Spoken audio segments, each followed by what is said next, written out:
dedicated to Eastern and Southern Kentucky.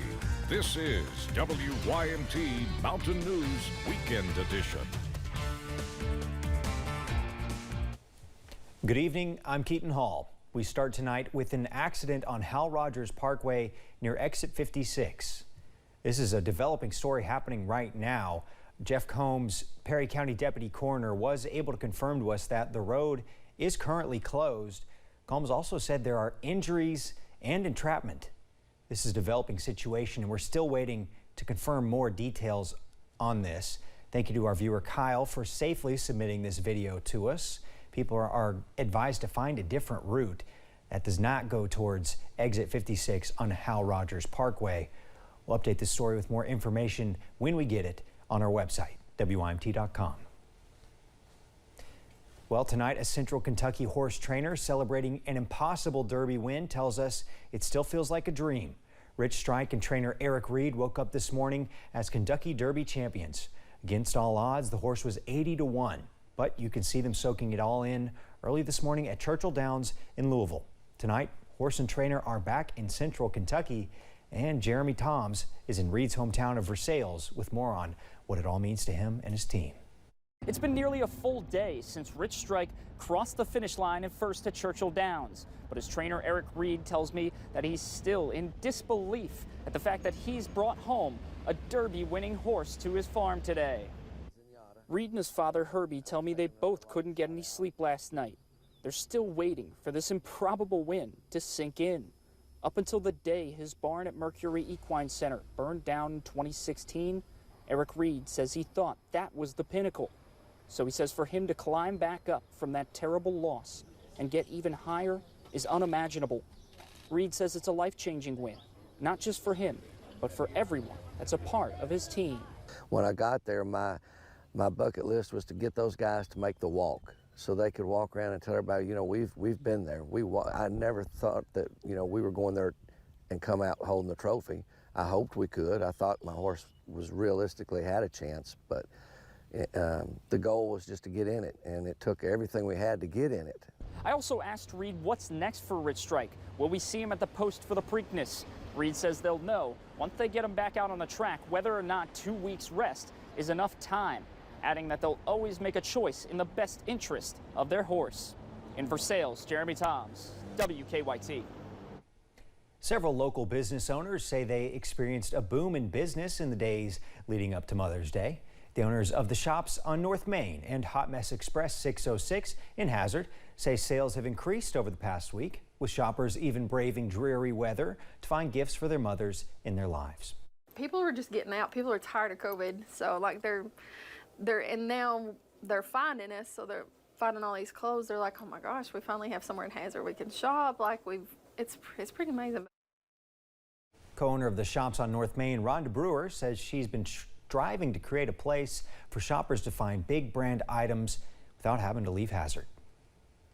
Noah Thompson has officially made the top 5 of American Idol, but it wasn't without its fair share of drama. Noah posted this picture on his Facebook that due to COVID, he had to sing live from his hotel room. Noah said his voice was feeling a little rough, but even still, the Louisa native made the top 5 with his performances of Landslide by Fleetwood Mac and Paint It Blue by another Eastern Kentucky group, Sunday Best. Good luck to Noah as he gets closer and closer to the finale.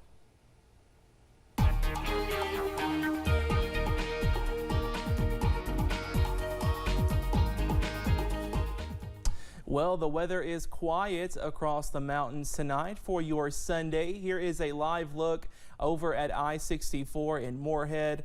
All is quiet. We are looking at a clear sky back into the distance. Temperatures are a bit on the chilly side in the 40s over in Clintwood and Wise, 50 here in Hazard, 52 in Prestonsburg, and 57 over in Jackson. Up on Pinpoint Doppler, a clean sweep, just a little bit of ground clutter down there, but overall we are dry tonight. And up on satellite and radar, those clouds we had earlier today are on the way out, and we are looking to stay dry under a clear sky as we go through the rest of tonight.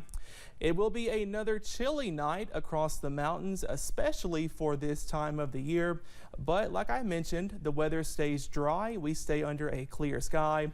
Lows falling into the upper 40s, but this chilly weather does not last long. I have the full forecast and what you can expect with our next warm up coming up in just a little bit. Keaton. Thank you, Cameron. The severe weather we have had recently brought down trees, flooded roads, and cut off the power. And it even closed some hiking trails. The Cumberland Gap National Park is letting folks know that the storms have closed a portion of one of their popular trails. Over 150 yards of the Wilderness Road Trail is closed. A Facebook post from the park said the closure starts from the Daniel Boone parking area. They say a hazardous amount of trees that were knocked over by heavy winds have blocked the trails.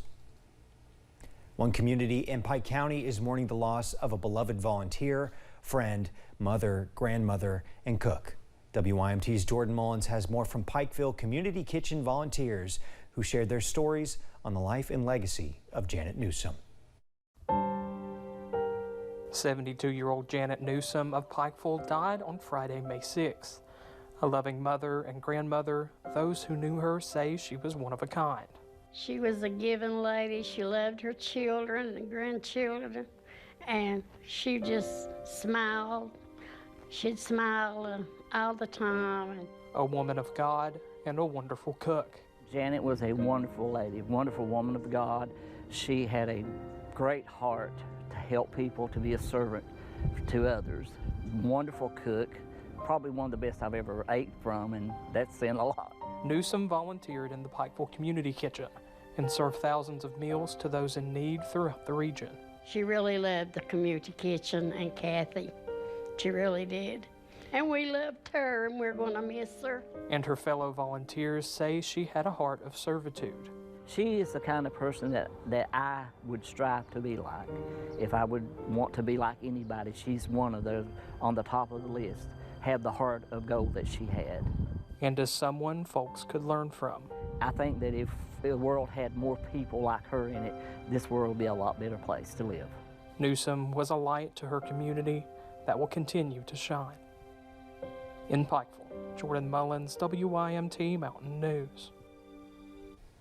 Coleman and Adkins say the kitchen is praying for the family of Newsom, and the family has their love and sympathy.